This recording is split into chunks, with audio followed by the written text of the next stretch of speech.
हे guys, जय Mahakal. Welcome to your channel MP Aarambh. Mains की series हमने स्टार्ट की थी जिसमें हम मेंस के हर दिन अलग अलग टेस्ट लेकर आते हैं। तो आज हमारा टेस्ट नंबर है 7 जो कि हम मेंस की मॉडर्न हिस्ट्री से लेकर आए हैं। तो चलिए स्टार्ट करते हैं बिना देरी करते हुए। और यदि आपने अभी तक हमारा चैनल सब्सक्राइब नहीं किया है तो प्लीज़ चैनल को सब्सक्राइब करें, वीडियो को लाइक करें, कमेंट करें और शेयर करें। तो चलिए स्टार्ट करते हैं टेस्ट नंबर 7 जो कि मॉडर्न हिस्ट्री से संबंधित है। पहला आता है 3 मार्कर क्वेश्चन। प्रार्थना समाज भारतीय पुनर्जागरण कालीन एक संस्थान थी। इसकी स्थापना आत्मारंग पांडुरंगा, महादेव गोविंद रनाड़े और इतिहासकार R.G. भंडारकर ने मुंबई में 31 मार्च 1867 को की थी। इसका उद्देश्य क्या था? भारतीय पुनर्जागरण के दौरान धार्मिक एवं सामाजिक सुधारों के लिए प्रयास करना था। तो देखिए, प्रार्थना समाज क्या है? यह एक पुनर्जागरण कालीन एक संस्थान है जो कि किसके लिए बनाई गई थी? पुनर्जागरण करने के लिए बनाई गई थी। इसकी स्थापना 3 प्रमुख लोगों ने की थी जिनका नाम क्या है? आत्मारंग पांडुरंगा, महादेव गोविंद रनाड़े जी और R.G. भंडारकर जी। मतलब देखो, आज प्रार्थना हम किससे करते हैं? जिसके पास बहुत सारा भंडार होता है, तो भंडारकर जी, R.G. भंडारकर। और क्यों करते हैं? क्योंकि हमारी आत्मा शुद्ध हो जाए। तो आत्मारंग पांडुरंग और सबसे ज्यादा भंडार किनके पास है? महादेव के पास है, तो महादेव गोविंद रनाड़े। तो प्रार्थना हम किन से करते हैं? जिनके पास ज्यादा भंडार होता है। भंडार किनके पास है? महादेव जी के पास है, जो कि हमारी आत्मा को क्या कर देंगे? शुद्ध कर देंगे और अलग अलग रंगों से रंग देंगे। तो R.G. भंडारकर जी, महादेव गोविंद राणा जी और आत्मारंग पांडुरंगा जी, इन तीनों ने स्टार्ट की थी 1867 को। 6-7 लोग मिलकर क्या करते हैं? प्रार्थना करते हैं। तो 31 मार्च 1867 को स्टार्ट की गई थी मुंबई में। इसका उद्देश्य क्या था? भारत में पुनर्जागरण के दौरान धार्मिक और सामाजिक जो सुधार हैं उनके लिए प्रयास करना था प्रार्थना समाज का उद्देश्य। अब आता है हमारा सेकंड है हमारे देवेंद्रनाथ टैगोर जी। भारतीय पुनर्जागरण कालीन बंगाल के महान नेतृत्वकर्ता थे। इन्होंने ज्ञानबोधिनी तत्वबोधिनी पत्रिका का प्रकाशन किया था। 1842 में ब्रह्म समाज की स्थापना से देवेंद्रनाथ टैगोर का नाम जुड़ा हुआ है और विधवा विवाह का समर्थन किया था और स्त्री शिक्षा को भी इन्होंने बढ़ावा दिया था। तो देवेंद्रनाथ टैगोर कहाँ के हैं? टैगोर से समझ में आ रहा है कि ये बंगाल से संबंधित हैं। भारतीय पुनर्जागरण कालीन बंगाल के महान नेतृत्वकर्ता थे। पुनर्जागरण के समय के हैं बंगाल के महान नेतृत्वकर्ता। इन्होंने ज्ञान बोधनी, मतलब जब हम ज्ञान हो जाता है हमें क्या दिखते हैं? हर इंसान के अंदर देवेंद्र दिखते हैं, देव दिखते हैं, है ना। तो ज्ञान बोधनी, हमें ज्ञान हो जाएगा। तत्व बोधनी, तत्व का ज्ञान हो जाएगा, हमें महादेव मतलब देव हर जगह दिखेंगे। तो ज्ञान बोधनी और तत्व बोधनी पत्रिका का प्रकाशन किसने किया है? देवेंद्रनाथ टैगोर जी ने किया है। 1842 में इन्होंने ब्रह्म समाज की स्थापना भी की थी। तो हम जब देवेंद्र को देख लेंगे तो हम क्या बन जाएंगे? ब्रह्म बन जाएंगे। तो देवेंद्रनाथ टैगोर ने क्या किया है? ब्रह्म समाज की स्थापना की है और 1842 में की है और विधवा विवाह का समर्थन किया है और स्त्री शिक्षा को भी इन्होंने बढ़ावा दिया है। फिर आते हैं लैंड होल्डर एसोसिएशन। तो लैंड होल्डर एसोसिएशन को लिखना है जिसमें हमें इसके भारत में स्थापित का पहला राजनीतिक संगठन था। मतलब किसका था? भारत में स्थापित पहला राजनीतिक संगठन क्या था? Land holder association. भारत में राजनीति करने के लिए एक संगठन बनाया गया था जो कि किसके लिए था? लैंड के जो होल्डर थे उससे संबंधित था। तो लैंड होल्डर एसोसिएशन, इसकी स्थापना 1838 में कलकत्ता में हुई थी। इसके स्थापनाकर्ता थे देवेंद्रनाथ टैगोर और द्वारका नाथ। इसका उद्देश्य क्या था? जमींदारों को संगठित करके राजनीतिक सुधार करना। तो क्या उद्देश्य था? जमींदारों को संगठित करके राजनीति में सुधार करना था और यह पहला राजनीतिक संगठन था जो कि कलकत्ता में स्टार्ट किया गया था 1838 में। 2 प्रमुख नेता थे। कौन थे? देवेंद्रनाथ टैगोर, जिन्होंने तत्वबोधिनी ज्ञान बोधिनी पत्रिका का प्रकाशन किया है और ब्रह्म समाज की स्थापना की थी देवेंद्रनाथ टैगोर ने। और उनके साथ कौन मिल गए? द्वारका नाथ मिल गए। तो द्वारका के लोगों ने क्या किया? बंगाल के लोगों को इकट्ठा किया और उनकी लैंड को होल्ड कर लिया। तो द्वारका नाथ और देवेंद्रनाथ टैगोर, इन्होंने क्या बनाई थी? लैंड होल्डर एसोसिएशन बनाया था 1838 में, जो कि पहला राजनीतिक संगठन था और जो बंगाल के कलकत्ता के जमींदार थे उनको संगठित करके राजनीतिक सुधार करना इनका मुख्य लक्ष्य था। अब आता है शोक दिवस। 16 अक्टूबर 1905 को बंगाल विभाजन के फलस्वरूप पूरे देश में शोक दिवस मनाया गया था। इस घटना के विरोध में स्वदेशी आंदोलन चलाया गया था। लोगों ने व्रत रखकर राखी बांधी थी और वंदे मातरम गीत भी गाए थे। तो शोक दिवस क्या था? तो शोक दिवस इससे मत समझ लेना कोई मतलब कई शोक दिवस मनाए जाते हैं, लेकिन यह शोक दिवस किसके बारे में पूछ रहा है? तो ये पूछ रहा है 16 अक्टूबर 1905 में जो बंगाल विभाजन हुआ था उस दिन को क्या घोषित कर दिया था? पूरे देश में शोक दिवस के रूप में घोषित कर दिया गया था। इस दिन लोगों ने व्रत रखे थे और राखी बांधी थी और वंदे मातरम गीत गाए थे। और इस जो बंगाल विभाजन हुआ था इसके विरोध में चलाया गया था स्वदेशी आंदोलन। अब आता है तिलक का होम रूल लीग। इसका मुख्यालय पुणे में बनाया गया था। तिलक और एनी बेसेंट ने स्टार्ट की थी होम रूल लीग, लेकिन हम पूछ रहे हैं मतलब ये क्वेश्चन में क्या पूछ रहे हैं? तिलक का होम रूल लीग पूछ रहे हैं। तो इनका मुख्यालय पुणे में बनाया गया था। इसकी शुरुआत तो 1916 में की गई थी। इसका उद्देश्य था कि भारतीयों को स्वशासन से परिचित कराना था। महाराष्ट्र, कर्नाटक, मध्य प्रांत और बरार में इसका क्षेत्र था और 6 शाखाएं थी और इसकी पत्रिका थी मराठा और केसरी। कौन कौन सी? मराठा थी क्योंकि महाराष्ट्र में इसका मुख्यालय पुणे में बनाया गया था। पूरा महाराष्ट्र कवर करता था, कलकत्ता मतलब कर्नाटक कवर करता था, मध्य प्रांत करता था और बरार क्षेत्र इसके अंतर्गत आते थे।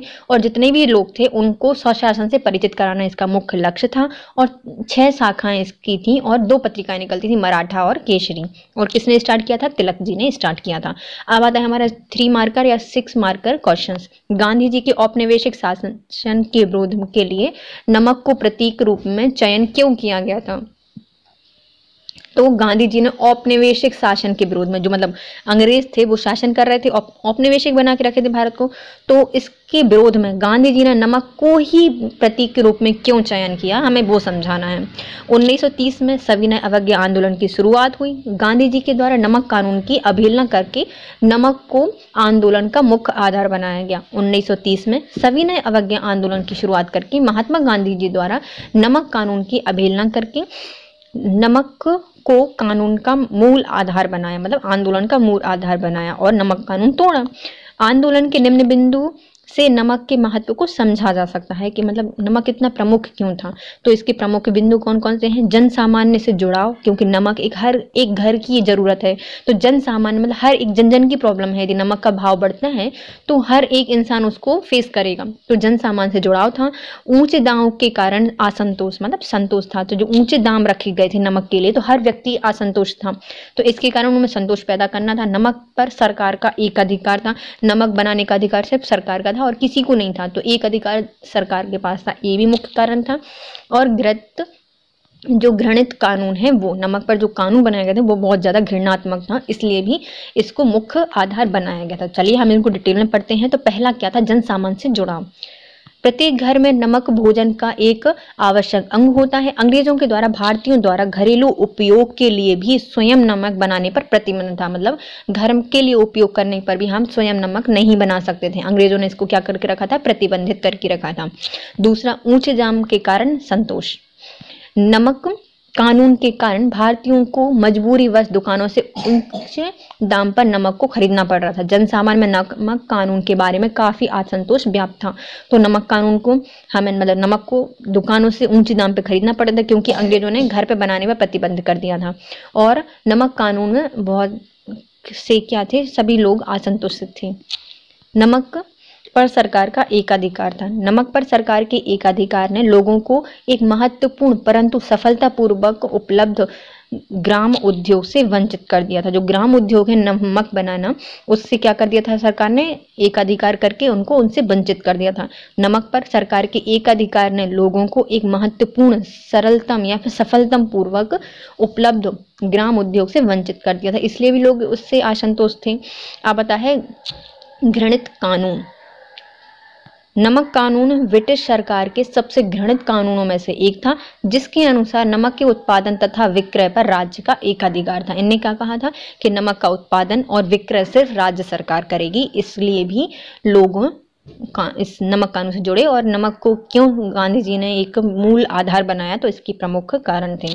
पहला था हर एक जन तक जुड़ाव था। ऊंचे दाम के कारण लोग असंतोष थे और नमक पर सरकार का एक अधिकार था और घृणित कानून था। इस प्रकार हम नमक संपूर्ण देशवासियों को एक सूत्र में बांधने के लिए सबसे महत्वपूर्ण माध्यम था, जो कि गांधी जी को नजर आया, जिसके आधार पर संपूर्ण देश के नाम आंदोलन से जुड़ गए। ब्रिटिश भारत का बंटवारा क्यों किया गया था? तो हमें दूसरा क्वेश्चन क्या है कि जो ब्रिटिश भारत था उसका बंटवारा क्यों किया गया था? कैबिनेट मिशन के प्रस्ताव के द्वारा संपूर्ण ब्रिटिश भारत को भारत और पाकिस्तान के रूप में विभाजित कर दिया गया। इस विभाजन के पीछे कई मुख्य कारण निहित थे। पहला, सांप्रदायिकता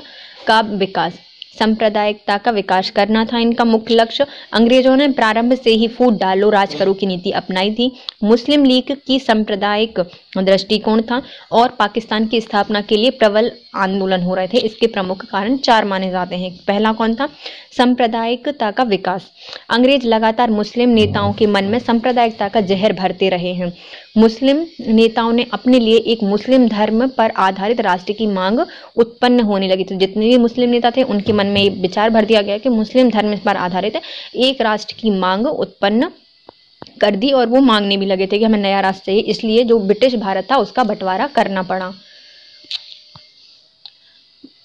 अंग्रेजों ने प्रारंभ से ही फूट डालो राज करो की नीति अपनाई थी। इस नीति का प्रयोग वे हिंदू मुस्लिम एकता को तोड़ने के लिए करते थे। उदाहरण के लिए 1905 में बंगाल विभाजन, 1906 में मुस्लिम लीग की स्थापना तथा सांप्रदायिक चुनाव प्रणाली 1909 में स्टार्ट की गई, जिसको क्या कहा जाता है? मार्ले मिंटो सुधार कहा जाता है। अंग्रेजों ने प्रारंभ से ही फूट डालो और राज करो की नीति अपनाई थी। इस नीति का प्रयोग वे हिंदू मुस्लिम एकता को तोड़ने के लिए करते थे। उदाहरण के लिए 1905 का बंगाल विभाजन देखिए, 1906 में मुस्लिम लीग की स्थापना और सांप्रदायिक चुनाव प्रणाली जो कि 1909 में दी गई थी, जिसको क्या कहा जाता है? मार्ले मिंटो सुधार कहा जाता है। अंग्रेज क्या चाह रहे थे कि भारत को तोड़ दो 2 राज्यों में, तो हिंदू अलग हो जाएंगे, मुस्लिम अलग हो जाएंगे, ये दोनों आपस में लड़ते रहेंगे और फिर बाद में हम क्या करेंगे? हम आ जाएंगे और फिर से शासन करने लगेंगे, फिर से औपनिवेशिक बना देंगे। लेकिन ऐसा हुआ ही नहीं। तो क्या हुआ? ये फूट डालो राज करो की नीति अपना रहे थे हिंदू मुस्लिम एकता को तोड़ने के लिए। इसके लिए इन्होंने 3 प्रयास किए थे। बंगाल विभाजन किया था 1905 में, 1906 में मुस्लिम लीग की स्थापना कर दी और सांप्रदायिक चुनाव प्रणाली दे दी 1909 में। अब आती है मुस्लिम लीग का सांप्रदायिक दृष्टिकोण। हिंदू मुस्लिम के मतभेद का कारण बना था, जो कि अभी अंग्रेजों ने इतने पहले से प्लानिंग की थी, नींव डाल के रखी थी कि हिंदू मुस्लिम को तोड़ना है। तो मतभेद उनमें उत्पन्न हो गए थे दोनों में। लीग ने द्वि राष्ट्र के सिद्धांत का प्रचार किया था और मुस्लिम जनसामान्य को यह विश्वास दिला दिया था कि अल्पसंख्यक मुसलमानों के लिए एक बहुसंख्यक हिंदुओं से भारी खतरा है। तो मुस्लिम लीग ने क्या किया था? जो हिंदू और मुस्लिम थे मतभेद के कारण बन गए थे दोनों में सांप्रदायिकता के, और लीग ने सब जन सामान्य को यह विश्वास दिला दिया था कि 2 राष्ट्र बनेंगे और द्वि राष्ट्र सिद्धांत का प्रचार कर रहे थे लीग। इनने जन सामान्य को यह विश्वास दिला दिया कि जो मुस्लिम कम्युनिटी है वो अल्पसंख्यक है, वह बहुसंख्यक मतलब हिंदुओं से पर भारी खतरा है। उनको हिंदुओं से क्या है? भारी खतरा है। इसका विश्वास किसने दिला दिया था? मुस्लिम लीग ने दिला दिया था। फिर आते हैं पाकिस्तान की स्थापना के लिए प्रबल आंदोलन। 1946 में चुनाव के बाद लीग ने प्रबल आंदोलन प्रारंभ कर दिए, क्योंकि उनको पता था कि ऐसा ना हो कि पाकिस्तान बने ही ना। तो उन्होंने क्या किया था? लीग ने प्रबल आंदोलन स्टार्ट कर दिए थे और 16 अगस्त 1946 को लीग ने एक प्रत्यक्ष कार्रवाई दिवस मनाया, जिसमें संपूर्ण देश में हिंसा की ज्वाला उठने लगी, जिसके कारण ब्रिटिश भारत का विभाजन करना पड़ा। तो इसके मुख्य कारण क्या थे कि ब्रिटिश भारत को क्यों विभाजित करना पड़ा? तो पहला था सांप्रदायिक का विकास हो गया था, क्योंकि हिंदू मुस्लिम नेताओं में क्या हो गया था? मन में सांप्रदायिकता का जहर घुल गया था। हिंदू मुस्लिम में दोनों में टकरार हो रही थी। मुस्लिम नेता क्या चाह रहे थे? मुस्लिम धर्म के आधार पर एक राष्ट्र की मांग कर रहे थे। तो पहला आया था सांप्रदायिकता का विकास। और अंग्रेजों ने क्या किया था? प्रारंभ से ही फूट डालो राज करो की नीति अपनाई थी। मुस्लिम नेताओं को पहले हिंदू मुस्लिम एकता को तोड़ने का प्रयास किया, जिसके कुछ उदाहरण भी दिए गए हैं, जैसे बंगाल विभाजन किया गया, मुस्लिम लीग की स्थापना की गई और सांप्रदायिक चुनाव प्रणाली अपनाई गई। फिर मुस्लिम लीग को सांप्रदायिक दृष्टिकोण की, जो मुस्लिम लीग थी वो इतना ज्यादा सांप्रदायिक सोच रही थी, उसको फर्क ही नहीं पड़ रहा था। उन्हें चाहिए था कि भारत आजाद हो तो पाकिस्तान के साथ हो। तो मुस्लिम हिंदू मुस्लिम में मतभेद हो गए थे और लीग हमेशा से 2 राष्ट्र का सिद्धांत का पालन कर रही थी, प्रचार कर रही थी लोग, और मुस्लिम जनसामान्य को समझा रही थी कि भैया अपन अल्पसंख्यक हैं और हम जो ये बहुसंख्यक है हिंदू, इनसे खतरा है हमें, तो हमें दूसरे राष्ट्र की जरूरत है, ये समझा रहे थे। इसलिए हिंदू मुस्लिम लीग की सांप्रदायिकता का दृष्टिकोण। तीसरा था पाकिस्तान की स्थापना के लिए प्रबल आंदोलन हो रहे थे। मुस्लिम लीग ने क्या किया? जब सीधी उंगली से घी नहीं निकला था, उसने क्या किया? आंदोलन स्टार्ट कर दिए। जैसे कि 1946 में चुनाव के बाद आंदोलन प्रारंभ हो गया और 16 अगस्त को लीग ने प्रत्यक्ष कार्यवाही दिवस मना लिया और पूरे देश में हिंसा भड़का दी। आते हैं माउंटबेटन ने पंडित जवाहरलाल नेहरू और सरदार वल्लभ भाई पटेल को विश्वास दिलाया कि मुस्लिम लीग के बिना शेष भारत की शक्तिशाली तथा संगठित बनाना ज्यादा सही होगा। कांग्रेस ने गृह युद्ध से बचने के लिए पाकिस्तान के निर्माण को स्वीकार कर लिया। अब देखो, माउंटबेटन ने जवाहरलाल नेहरू और सरदार वल्लभ भाई को भी विश्वास दिलाया कि मुस्लिम लीग के बिना शेष का शक्तिशाली एवं संगठित बनना ज्यादा सही होगा, कि मुस्लिम लीग है भैया उनको अलग दे दो और भारत को एक अखंड शक्तिशाली और संगठित राज्य बना लो या देश बना लो। और कांग्रेस भी गृह युद्ध से बचना चाहती थी, इसलिए पाकिस्तान के निर्माण को स्वीकार कर लिया। गांधी जी ने इसके पहले ये भी कह दिया था कि पाकिस्तान नहीं बनेगा, यदि पाकिस्तान बनता है तो हमारी लाश के ऊपर से बनेगा। लेकिन जब मुस्लिम लीग ने इतना ज्यादा परेशान कर दिया तो इसलिए गांधी जी भी लास्ट टाइम तक मान गए थे। ये थे प्रमुख कारण। अब आता है 19वीं शताब्दी में भारतीय उद्धार आंदोलन ने भारत के विश्व विकास में किस प्रकार सहयोग दिया था, वर्णन कीजिए। तो 19वीं शताब्दी में भारतीय पुनरुत्थान आंदोलन ने भारत के विकास के लिए किस प्रकार सहयोग किया था, वर्णन कीजिए। आधुनिक शिक्षा प्राप्त बुद्धिजीवियों में यह चेतना फैल गई थी कि औपनिवेशिक शासन का मूल कारण तो भारतीय सामाजिक सांस्कृतिक संरचना में मौजूद कुरीतियां हैं। तो देखो, जब 19वीं शताब्दी आई तो पुनरुद्धार भारतीय आंदोलन का कैसे हुआ, तो जो बुद्धिजीवी लोग थे उनको आधुनिक शिक्षा मिल गई थी और आधुनिक शिक्षा से बुद्धिजीवी लोग ये समझ गए थे कि भारत पर जो ये अंग्रेज औपनिवेशिक करके बैठे हैं, शासन चला रहे हैं, तो इसका मुख्य कारण कोई बाहर से आया नहीं है, बल्कि हमारे अंदर की जो सामाजिक और जो सांस्कृतिक संरचना है उसमें जो कुरीतियां हैं, इसके कारण जो ब्रिटिश बोल रहे हैं कि हम तो तुम्हें सुधार रहे हैं, तुम्हें ये काम कर रहे हैं, इसके कारण ये शासन कर रहे हैं। तो हमें क्या करना पड़ेगा, पहले अपनी सामाजिक और सांस्कृतिक जो संरचना है उसकी कुरीतियों को हटाना पड़ेगा। इसी कारण आधुनिक शिक्षा एवं पाश्चात्य विचारों से प्रभावित जो भारतीय थे उन्होंने अपने सामाजिक धार्मिक कुरीतियों को दूर करने के लिए क्रम में सुधार आंदोलन चलाए। तो जितने भी जो शिक्षित वर्ग था या फिर जो आधुनिक शिक्षा प्राप्त कर चुके थे, पाश्चात्य विचारधारा के भारतीय थे, उनने क्या किया, धार्मिक सामाजिक कुरीतियों को दूर करने के लिए अलग अलग आंदोलन चलाए, जिसमें से कुछ दिए गए हैं जो कि इस प्रकार है। भारत में विकास का योगदान, सामाजिक सुधार का सूत्रपात। 19वीं शताब्दी के दौरान सुधार आंदोलन मुख्यतः सामाजिक सुधार के फलस्वरूप से युक्त दिखाई देते हैं। चूंकि भारतीय समाज में मूल रीति रिवाज धर्म पर आधारित है, अतः अनेक कुरीतियों का समर्थन धर्म के आधार पर ही किया जाता था। तो धर्म का कहकर ही कई रीति रिवाज और जो कुरीतियां थी वो अपनाई जा रही थी, जैसे कि सती प्रथा, विधवा को जितनी वगैरह जो प्रथाएं चलती हैं, इनको बाल विवाह वगैरह की ये प्रथाएं धर्म के आधार पर ही कहकर इनको चलाया जा रहा था। तो सबसे पहले क्या था, सामाजिक सुधार के स्वरूप में इसको दिखाई देता है पहला। फिर आता है मानववादिता पर जोर दिया गया। सुधारकों की मांगे जैसे सती प्रथा, विधवा प्रथा, पर्दा प्रथा, बहुपत्नी प्रथा की समाप्ति थी, जो कि मानवीय मूल्यों के अनुसार थी। तो पहला कौन सा था, इन्होंने सामाजिक सुधार किए, जब क्योंकि पहले इस सामाजिक सुधार के स्वरूप में ही सबसे ज्यादा युक्त दिखाई देता है 19वीं शताब्दी के जितने भी प्रमुख सुधार आंदोलन थे, क्योंकि भारतीय समाज के जो मूल रीति रिवाज थे वो धर्म के आधार पर किए जा रहे थे। अनेक कुरीतियां थी वो जो कि धर्म के आधार पर उनको धर्म का नाम लेकर की जा रही थी। फिर आते हैं मानवीयता पर जोर दिया गया। जितनी भी जैसे कि अलग अलग प्रथाएं थी, सती प्रथा थी, विधवा प्रथा थी, पर्दा प्रथा थी, बहु बलि प्रथा थी, या फिर शिशु हत्या प्रथा थी, या फिर मजदूर वगैरह जो गुलामी प्रथा थी, उनको समाप्त करने के लिए मानवीय मूल को अनुसार बनाया गया था कि भैया मानवीय मूल के अनुसार ये नहीं करना चाहिए। तो मानवीय मूल को इसमें आधार बनाया गया था। फिर आती है प्रगतिशील मूल्यों को बढ़ावा दिया गया था। सुधार आंदोलन में व्यक्तियों के अधिकार, स्वतंत्रता, समानता पर बल दिया गया था। मतलब कि व्यक्तियों के भी कुछ अधिकार हैं, जैसे कि कोई लड़की है वो विधवा हो जाती है तो उसको सती बनाने को मत कहो, उसके भी कुछ अधिकार हैं, वो भी स्वतंत्र है, वो भी समान है लोगों से। तो इसका प्रावधान इसमें अपनाया गया था। साथ ही महिला मुक्ति का भी बात की गई थी। तो महिला मुक्ति की बात किसमें की गई थी, प्रगतिशील मूल्यों को बढ़ावा दिया गया था। शैक्षणिक उत्थान। 19वीं शताब्दी के जितने भी सुधार आंदोलन, चाहे वे किसी भी धर्म या समाज से जुड़े हों, सभी में शिक्षा के विशेष पर बल दिया है। तो सभी ने कहा था कि सबको शिक्षित कर दो, अपने आप जो इतनी कुरीतियां हैं वो समाप्त हो जाएंगी। तो शैक्षणिक उत्थान पर इन्होंने बल दिया था। स्वदेशी एवं स्वराज की अवधारणा का विकास किया था। सामाजिक धार्मिक आंदोलन राजनीतिक विचारों को प्रसारित कर समाज में स्वदेशी एवं स्वराज जैसी अवधारणा को मजबूत किया, जो साथ ही नारी मुक्ति के स्वरूप में भी युक्त दिखाई देता है। तो इन्होंने नारी मुक्ति पर भी बल दिया है और स्वदेशी एवं स्वराज की अवधारणा को मजबूत किया था। आधुनिक युग की आवश्यकता को महसूस करते हुए आधुनिक तर्क संगत धर्मनिरपेक्षता और वैज्ञानिक दृष्टिकोण को बढ़ावा दिया था। इस प्रकार सुधारवादी आंदोलन भारत में सामाजिक धार्मिक सुधार के साथ साथ राष्ट्रीयवाद के आधार भी निर्मित कर रहे थे। तो देखिए हम इसको फिर से देख लेते हैं कि भारत में जो पुनर्जागरण या फिर भारत में पुनरुद्धार के जो आंदोलन चलाए गए वह भारत में कैसे धार्मिक, सामाजिक और आर्थिक रूप से प्रगति की है, तो हम ये पढ़ेंगे। तो भारत में आधुनिक शिक्षा का प्राप्त करने के बाद जो बुद्धिजीवी वर्ग था उन्होंने चेतना फैलाई कि जितनी भी भारत में जो औपनिवेशिक शासन है इसका मूल कारण क्या है, भारतीयों की सामाजिक सांस्कृतिक विचार में मौजूद कुरीतियां।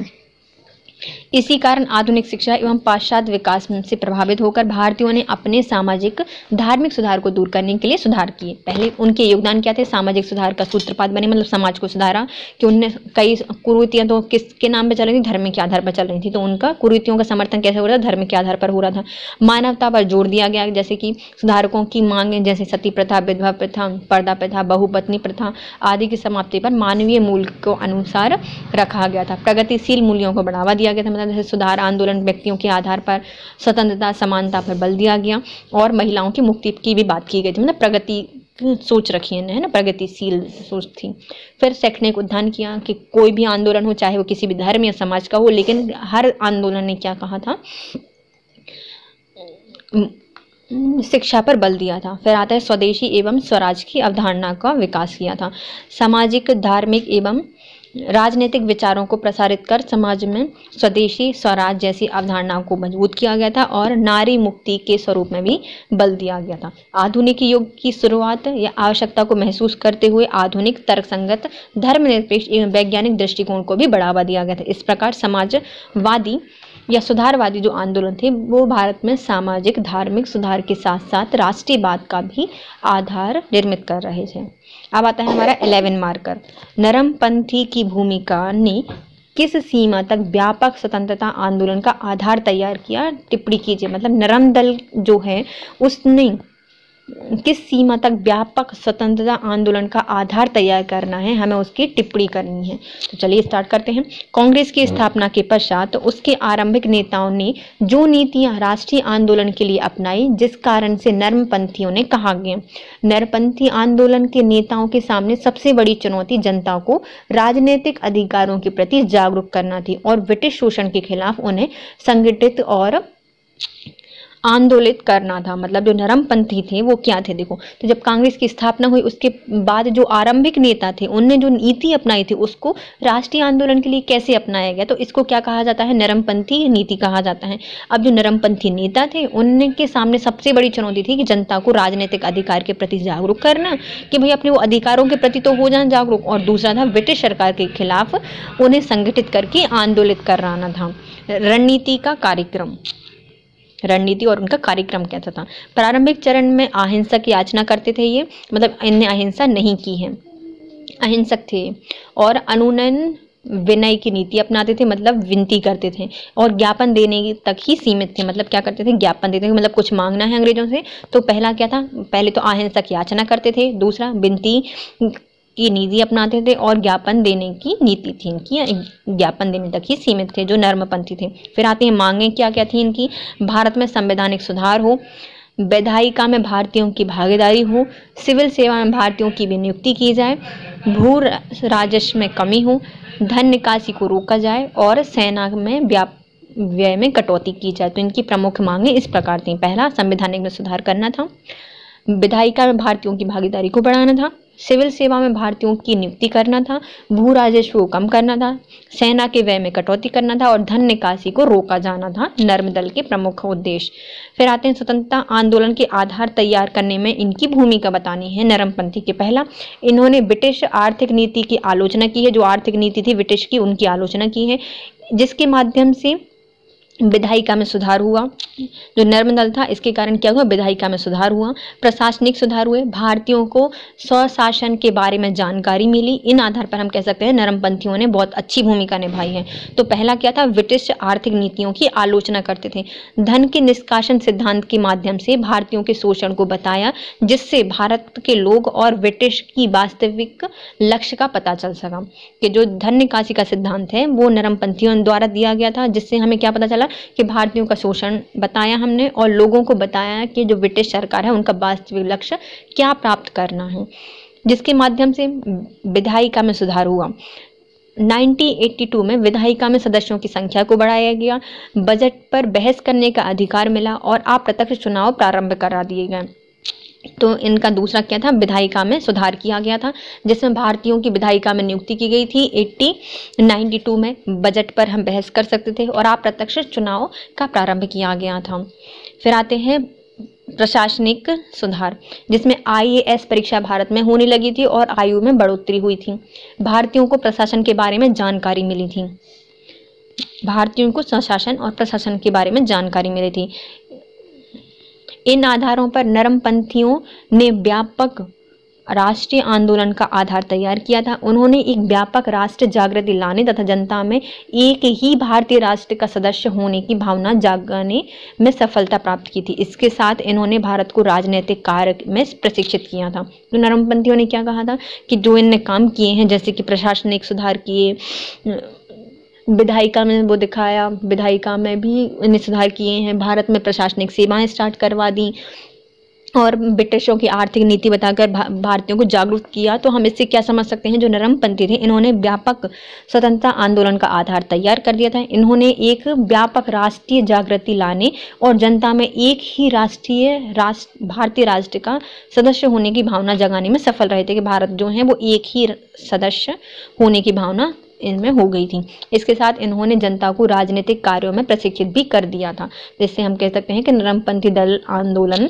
जो नरमपंथी नेता थे, इन्होंने स्वतंत्रता आंदोलन में प्रमुख भूमिका निभाई है, जो कि हम समझ चुके हैं। जिसके साथ हमारा ये वाला सेशन होता है कंप्लीट। तो thank you so much guys. If you like my video please share, comment and subscribe.